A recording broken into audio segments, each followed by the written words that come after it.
Hello guys, welcome back. ಇವತ್ತು ನಾನು ಇನ್ನೊಂದು ಇಂಡಿಕೇಟರ್ ಬಗ್ಗೆ ಎಕ್ಸ್ಪ್ಲೈನ್ ಮಾಡ್ತೀನಿ. So that is called Bollinger band. Okay, the Bollinger band ಏನಾಗುತ್ತೆ ಅಂದರೆ, ಇದನ್ನು ಹೆಂಗೆ ಯೂಸ್ ಮಾಡ್ಬೋದು ಅಂದರೆ, ನಾನು ಆಪ್ಷನ್ ಒಂದು ಸ್ಟ್ರೈಕ್ ತೊಗೊಂಡಿದ್ದೀನಿ. ಓಕೆ, ದ ಪ್ರೈಸ್ ಅಬೋವ್ ಈ ಆರೆಂಜ್ ಕಲರ್ ನೋಡ್ತೀರಾ, ಒಂದು ಲೋವರ್ ಬ್ಯಾಂಡ್ ಇದೆ, ಅಪ್ಪರ್ ಬ್ಯಾಂಡ್ ಇದೆ.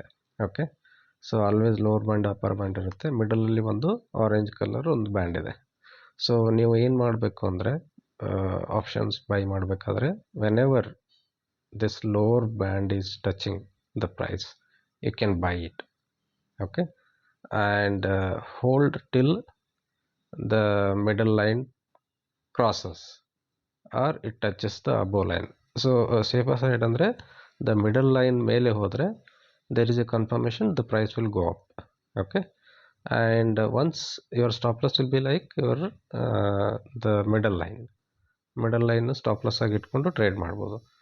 ಓಕೆ, ಸೊ ಯೂಸಲಿ ಏನಾಗುತ್ತೆ, the Bollinger band the width ಇರುತ್ತಲ್ಲ ಕಡಿಮೆ ಆದರೆ, so we can say that ಒಂದು ಮೂಮೆಂಟಮ್ ಬರ್ಬೋದು ಅಂತ.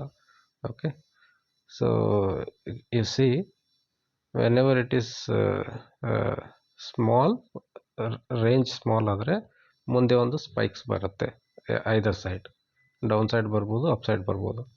ಇದರಲ್ಲಿ ಏನಾಗುತ್ತೆ, ಇದಕ್ಕೆ the middle line is called A standard deviation. Okay, the standard deviation